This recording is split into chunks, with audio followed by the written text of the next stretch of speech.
राधा वल्लभ श्री हरिवंश। गृहस्थ जीवन में भगवान की सेवा, राजा आस्करण जी की प्रेरणादायक कहानी आज हम सुनेंगे। तो चलिए शुरू करते हैं। लोगों का भ्रम होता है कि भगवान का भजन तो केवल भिक्षुक बनकर ही किया जा सकता है, लेकिन ऐसा नहीं है। बड़े बड़े चक्रवर्ती सम्राट भी काफ़ी महान संत हुए हैं। यह नहीं सोचना चाहिए कि हम गृहस्थ हैं तो हम भगवान को कैसे प्राप्त कर सकते हैं। आप केवल प्रभु के हो जाइए और अपने मन, वचन और कर्म से उनको अपना स्वामी मान लीजिए। उनके जैसा प्यार करने वाला और कोई नहीं है। आस्करण जी का जीवन परिचय। आस्करण जी पृथ्वीराज जी के पुत्र और भीम सिंह जी के पुत्र थे।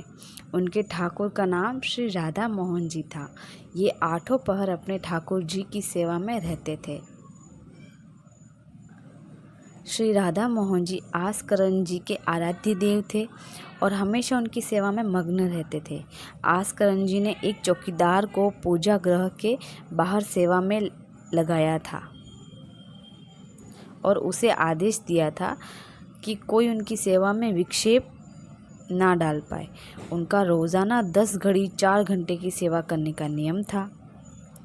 दिल्ली का बादशाह किसी कारण से आस्करण जी के राज्य में आया और कहा कि मुझे उनसे तुरंत मिलवाया जाए।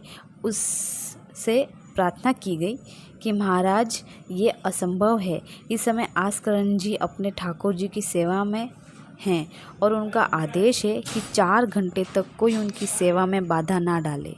बादशाह ने आस्करण जी को सूचना देने के लिए बार बार आदेश दिया, पर किसी भी सेवक ने बादशाह की आज्ञा नहीं मानी। बादशाह को इस बात से बहुत कष्ट हुआ।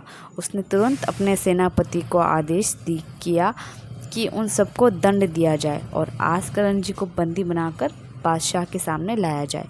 उन्हें बताया गया कि आस्करण जी को 4 घंटे तक कोई सूचना नहीं पहुंचाएगा। पूरे नगर में बड़ी घबराहट फैल गई। आस्करण जी ना तो शिकार खेलते थे, ना ही किसी को दंड देते थे।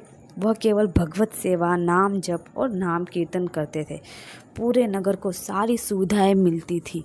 सबके घर पर ठाकुर सेवा विराजमान थी और सबके घर पर नाम कीर्तन किया जाता था।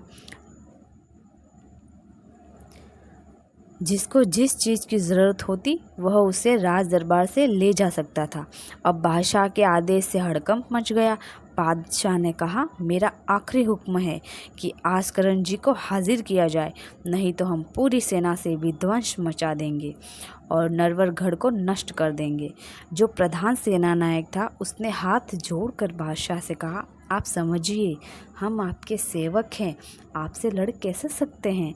आप बादशाह हैं, पर मेरी प्रार्थना है कि आप अकेले जाकर देख लीजिए कि आस्करण जी सेवा में लगे हुए हैं।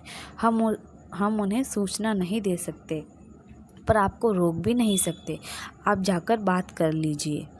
बादशाह को लगा कि बात सही है, क्योंकि ये हमारे ही अनुकूल राज्य है, कोई वैरी तो है नहीं।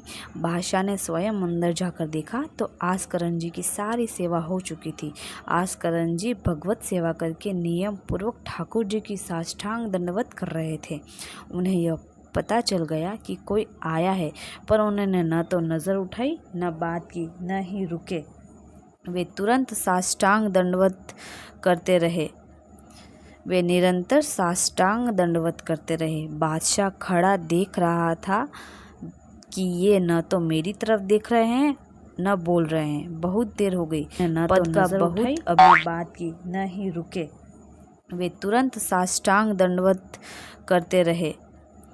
वे निरंतर साष्टांग दंडवत करते रहे। बादशाह खड़ा देख रहा था कि ये न तो मेरी तरफ देख रहे हैं, न बोल रहे हैं। बहुत देर हो गई। पद का बहुत अभिमान होता है। बादशाह ने म्यान से तलवार निकाली और उनके पैर पर मारकर उनकी एड़ी काट दी, लेकिन आस्करण जी ने दंडवत नहीं रोकी, न बादशाह को मुड़कर देखा। उनके पैर से खून की धार बहने लगी। उन्होंने एक आ भी नहीं भरी और न ही रुके। वैसे ही खड़े हुए और फिर साष्टांग दंडवत करने लगे। आस्करण जी खून से लथपथ हो रहे थे, परंतु कोई कष्ट का अनुभव नहीं दिखा रहे थे। अब तो बादशाह का धैर्य टूट गया और वह सोचने लगा, ये तो अपराध बन गया। ये कोई नाटक नहीं कर रहे हैं, ये तो सच में महान भागवत है।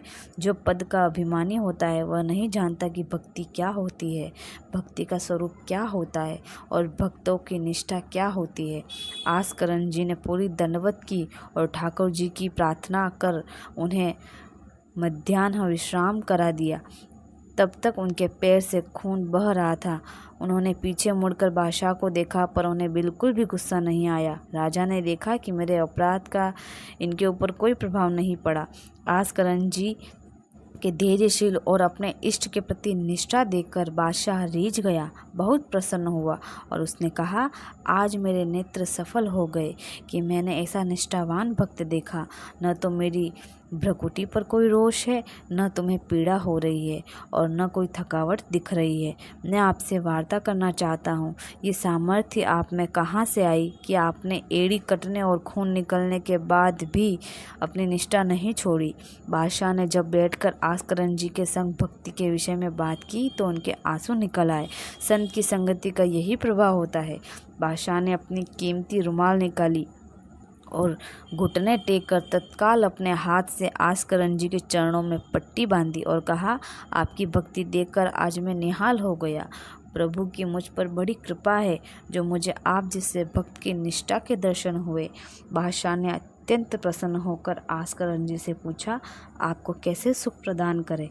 उन्होंने उत्तर दिया, मेरी सेवा ही मेरी निष्ठा है। आप जब चाहते हैं तब आदेश दे सकते हैं, तो कृपया मुझे अपने आदेश से मुक्त कर दीजिए। बादशाह ने कहा, आज के बाद आपके ऊपर हमारा कोई शासन लागू नहीं रहेगा। आप जब चाहे स्वेच्छा से आ सकते हैं, न आए तो भी आपके राज्य पर हमारा कोई अधिकार नहीं रहेगा। श्री आस्करण जी को एक बार बहुत तेज बुखार आ गया। इतने कष्ट में ठाकुर जी की सेवा करना संभव नहीं था। उनकी सेवा प्रातःकाल से प्रारंभ होती थी। उन्हें बस एक चिंता सताने लगी कि अब कल सेवा कैसी होगी। उसी शिथिलता में भगवान ने उनके एक सेवक को आदेश दिया कि आस्करण जी को चरणामृत पिला दो, वो ठीक हो जाएंगे। वह सेवक रात्रि में ही आस्करण जी के पास गया और बोला, महाराज, ठाकुर जी ने कहा है कि आप चरणामृत पी लीजिए। जैसे ही उन्होंने चरणामृत पिया, उनके शरीर का रोग नष्ट हो गया और वे स्वस्थ होकर सुबह सेवा में गए। विपक्षी राजा का आक्रमण और भगवान की कृपा। एक बार एक विपक्षी राजा ने आस्करण जी के राज्य पर आक्रमण कर दिया। जब आस्करण जी को यह पता चली तो उन्होंने कहा, प्रभु, हमसे मार काट नहीं होगी, सब में आप ही विराजमान हैं। अब हमसे ये युद्ध नहीं होगा, इसलिए या तो मुझे राजपद से हटाओ या मुझे कहीं एकांत में ले चलो जहाँ मैं आपके लिए रो सकूं, तड़प सकूं। लेकिन यह तलवार उठाना अब मुझसे नहीं होगा। फिर उन्होंने भीतर से महसूस किया कि तुम राजा हो, प्रजा की रक्षा करना तुम्हारा कर्तव्य है। उन्होंने पूरी सेना को सजाया और सभी से कहा, मंजीरा लो और नाम कीर्तन करो। वे स्वयं भी कीर्तन करने लगे। नाम कीर्तन करते हुए सभी सैनिक युद्ध के लिए चलने लगे। तभी अचानक आकाश में मेघ भर आए और शत्रु पक्ष में बड़े बड़े ओले गिरने लगे। उधर आस्करण जी के पक्ष में जहाँ नाम कीर्तन चल रहा था, वहाँ बस हल्की वर्षा होती रही। इतने बड़े बड़े ओले पड़ने से शत्रु भाग गए और शस्त्रों की आवश्यकता ही नहीं पड़ी। जब शत्रु पक्ष भाग गया तो विपक्षी राजा आस्करण जी के चरणों में गिरकर बोला, मुझे माफ़ कर दीजिए, मुझे नहीं पता था कि आप इस कोटि के महान भागवत हैं। यह अनन्य भक्ति का प्रताप। यदि हम अपने प्रभु की सेवा, प्रभु का नाम जप और प्रभु के गुणों का गायन करते हैं तो किसी में ताकत नहीं कि हमें परास्त कर सके।